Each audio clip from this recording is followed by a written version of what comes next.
నెల్లూరు కోర్టులో ఫైళ్ల చోరీకి సంబంధించి రాష్ట్ర వ్యవసాయ శాఖ మంత్రి కాకాని గోవర్ధన్ రెడ్డిపై ఆరోపణలు చేసిన వాళ్లు క్షమాపణ చెప్పాలని పొదలకూరు మండల వైకాపా నాయకులు డిమాండ్ చేశారు. పొదలకూరు ఆర్ఎండ్బి విశ్రాంతి గృహంలో సోమవారం ఏర్పాటు చేసిన విలేకరుల సమావేశంలో మాట్లాడుతూ ఫైళ్ల చోరీ కేసులో కాకాని ప్రమేయం లేదని సీబీఐ క్లీన్ చిట్ ఇచ్చిందని గుర్తు చేశారు.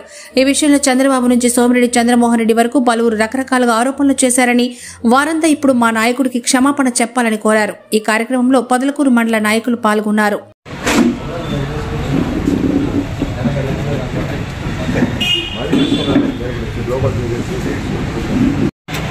కోర్టులో దొంగతనం జరిగిన తర్వాత ఫైళ్లు మాయమైన విషయం గోవర్ధన్ రెడ్డి గారు దృష్టికి తీసుకొచ్చారు. గోవర్ధన్ రెడ్డి గారు క్లియర్గా మీరు సిబిసిఐడి ఎంక్వైరీ చేసుకోండి, నాకు ఎలాంటి అభ్యంతరం లేదు, మేము దాంట్లో మాకు ఎలాంటి సంబంధం లేదు కాబట్టి ఆ రోజే డిసైడ్ చేసి చెప్పేసినాడు, మాకు ఎలాంటి సంబంధం లేదు, సిబిసిఐడి ఎంక్వైరీ చేసుకుందని చెప్పినారు. సిబిఐ ఎంక్వైరీ చేసిన తర్వాత రకరకాలైన పొంకాలుగా చంద్రమోహన్ రెడ్డి అయితే చంద్రమోహన్ రెడ్డి కొడుకు అయితే వయసు అంతా వాళ్ళు రకరకాలుగా గోవర్ధన్ గురించి పొంకాలుగా సరే వాళ్ళు సరే అయిపోయినారు. ఇంత వయసు చంద్రబాబు నాయుడు కూడా నిన్న వెంకటగిరిలో మాట్లాడిపోయినాడు. ఈరోజు వాళ్ళు ఎవరికి సమాధానం చెప్పాలా, ఎవరికి వాళ్ళు చెప్పాల్సిన అవసరం ఉంది కదా. ఈరోజు క్లియర్గా కడిగిన ముత్యంలాగా మా మంత్రి క్లియర్గా ఎలాంటి సంబంధం లేదు కోర్టులో అని చెప్పి 800 లక్షల పేజీలు 400 లక్షల పేజీలు ఇచ్చి ఛార్జ్షీట్ ఇచ్చారు కదా. అది పోతే ఈరోజు మాకు ఈ ఛార్జ్షీట్ ఈ కేసు కడిగిన ముత్యంలాగా వచ్చినందువల్ల ఈరోజు ఇంకా గోవర్ధన్ రెడ్డికి మంచి పేరు వచ్చింది. ఇంతకుముందు తెలిసిన వాళ్ళు ఆయన ఏదైనా చేసి ఉంటాడో చెందుంటాడని అనుకుని ఉండేవాళ్ళు. ఈరోజు ఇది వచ్చినందువల్ల ఇంకో 10% పెరిగింది ఆయన. రాజకీయంగా కానీ నైతికంగా కానీ మంచి విలువలు పెరిగేటట్టు చేస్తున్నారు కాబట్టి సంతోషం.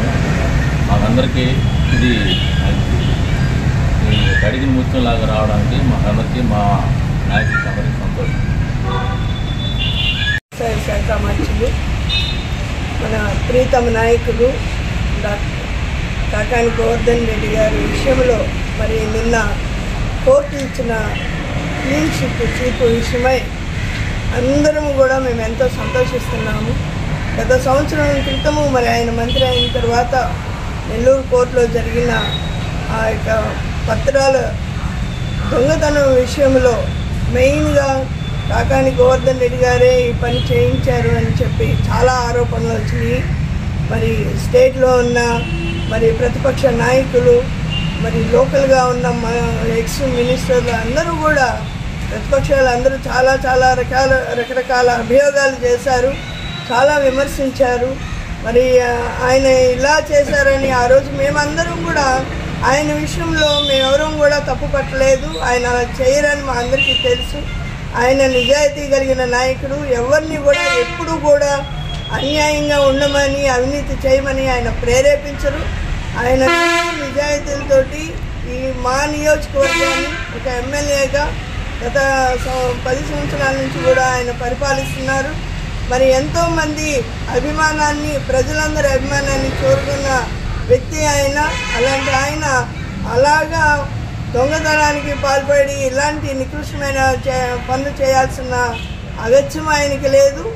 అయినప్పటికీ కూడా ఇలాంటి ఎన్నో వచ్చినాయి. ఆయన తరపుని ఆయన నాయకత్వంలో మేమందరం పనిచేస్తున్నాము. నేను సర్పంచ్గా ఉన్నప్పుడు కూడా నా మీద సోమిరెడ్డి గారు ఆయన ఆధ్వర్యంలో చెక్ పవర్ తీసేసి చాలా హంగామా చేయాలని చూశారు.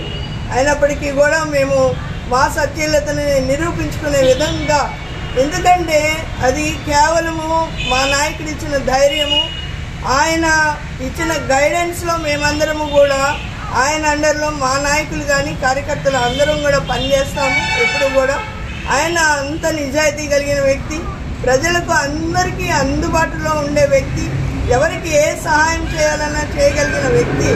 అలాంటి వ్యక్తి దొంగతనాలుగా లేకపోతే దొంగతనం చేయించమని ప్రేరేపించడమో ఇలాంటి పనులు ఎప్పుడు చేసే ఆయన కాదు. ఆ సంగతి మాకు తెలుసు. ఎప్పటికైనా ఆయన సత్యలతని నిరూపించుకుంటారని సిబిఐ ఎంక్వైరీ ఇచ్చిన రోజే మేము అందరం కూడా సంతోషించాము. ఎందుకంటే సిబిఐ విచారణకి ఆయనే యాక్సెప్ట్ చేశారు, ఆయనే ఒప్పుకున్నారు.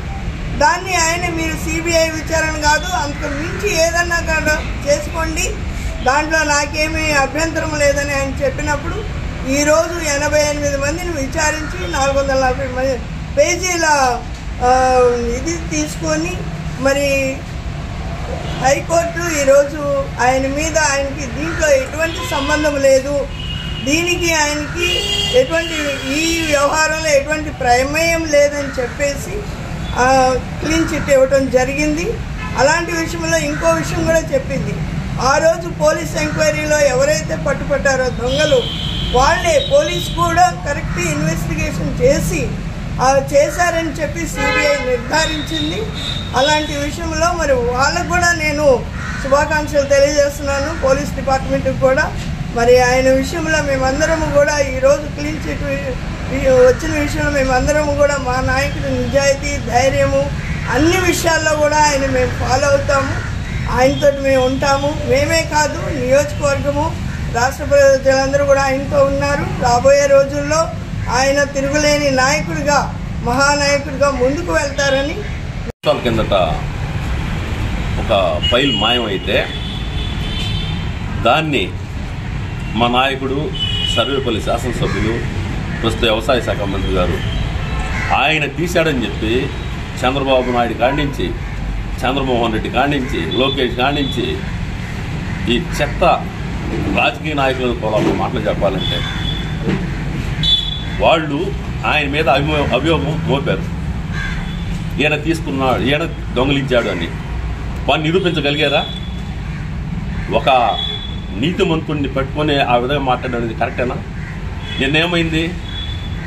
బ్రహ్మాండంగా సిబిఐ ఎంక్వైరీలో ఆయనకి సంబంధం లేదు, గోవర్ధన్ రెడ్డి గారికి ఎటువంటి సంబంధం లేదు, ఆ ఫైల్కి ఆయనకి అసలు ఆయనకి ఏ విధమైన సంబంధం లేదని చెప్పి క్లీన్ చిట్ ఇచ్చింది. ఈరోజు చంద్రబాబు నాయుడు అయితేమే, చంద్రమోహన్ రెడ్డి, లోకేష్ వీళ్ళ ముఖాలు ఎక్కడ పెట్టుకుంటారు? జనాలకి ఎలా చూపిస్తారు? వీళ్ళు అర్థం లేని మాటలు, అర్థం లేని ఆరోపణలు చేయడం జరిగింది. ఒక నీతిమంతుడిని,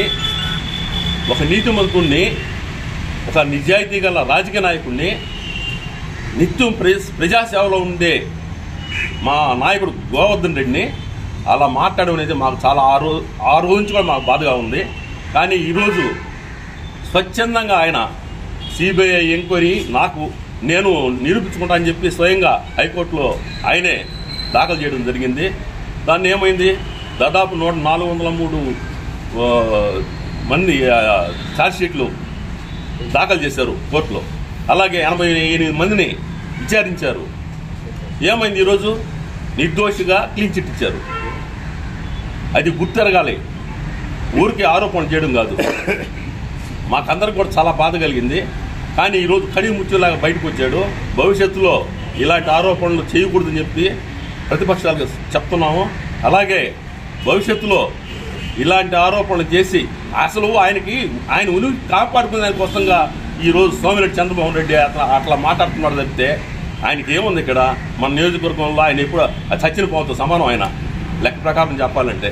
కాకపోతే ఆయన ఏదో విధంగా ఆయన ఉనికిని కాపాడుకోవాలి, తెలుగుదేశం పార్టీ ఏదో ఉంది అని చూపించుకుందానికి తప్పితే ఏదో ఒక పసలైన ఆరోపణలు చేయడం తప్పితే ఇంకేమైనా అర్థం ఉందా? ఇవన్నీ కూడా ప్రజలు గమనిస్తున్నారు. ఖచ్చితంగా రేపు 2024 ఎలక్షన్లో స్టేట్లోనే నెంబర్ 1 మెజార్టీగా మా గోవర్ధన్ రెడ్డిని గెలిపించుకుంటాము, మళ్ళీ మంత్రిని చేసుకుంటామని ఈ సందర్భంగా తెలుపుతున్నాం. ఈరోజు ఈ ప్రెస్ మీట్ అరేంజ్ చేసిన సందర్భం ఏంటంటే, నిన్న మా కాకాని గోవర్ధన్ రెడ్డి గారి మీద గతంలో అభియోగాలు అనేక మంది చంద్రబాబు నాయుడు దగ్గర నుంచి ఇక్కడ లోకల్గా చంద్రమోహన్ రెడ్డి వరకు ఎన్నోసార్లు కాకాని కోర్టులో ఏదో ఫైళ్ళు మిస్సింగ్ అయిన దాంట్లో కాకాని దాన్ని చేశాడు, అది చేశాడు అని చెప్పి చాలా రకాలుగా ఎన్నెన్నో మాట్లాడినారు. దానికి నిన్న సిబిఐ వేసిన ఛార్జ్షీట్లో మా నాయకుడికి దాంట్లో ఎటువంటి ఇసుమంతైనా కూడా ఇది లేదు, దాంట్లో ప్రమేయం లేదు అని చెప్పి ఒక సిబిఐ 83 మందిని ఎంక్వైరీ చేసి 400 చిల్లర పేజీలు ఛార్జ్ షీట్ పొందుపరిచారు. దాంట్లో ఎక్కడ కూడా మా నాయకుడి పాత్ర ఉన్నట్టు రుజువు చేయలేకపోయారు. కాబట్టి ఇప్పుడు ఈ మాట్లాడిన నాయకులందరూ మా నాయకుడికి క్షమాపణ చెప్పాలని చెప్పి మేము డిమాండ్ చేస్తున్నాము. అదేవిధంగా గతంలో ఎన్ని మాటలు మాట్లాడినా కూడా మేము దానికి తగ్గట్టే సమాధానం చెప్పాము. రాబోయే రోజుల్లో కూడా వాళ్ళ మాట్లాడే ప్రతి మాటకు కూడా సమాధానం ఉంటుంది. ఇంకా ఏదో 1-2 కేసులు దొంగ కేసులు కూడా ఉన్నారు. వాటిల్లో కూడా కడిగిన ముత్యంలాగా బయటపడి మిమ్మల్ని మరీ మీరు చేసే ఈ అరాచకాలన్నీ కూడా ఖచ్చితంగా బయటపడతామని చెప్పి మేము సభాముఖంగా అందరికీ తెలియపరుస్తున్నాను. ఈ మా గోవర్ధన్ రెడ్డి గారిని ఈసారి అత్యధిక మెజార్టీతో మళ్ళీ తిరిగి సర్వేపల్లి కాన్స్టిట్యున్సీలో గెలిపించుకొని మళ్ళీ తిరిగి మంత్రి చేసుకుంటామని చెప్పి మీ అందరికీ తెలియపరుస్తున్నాము.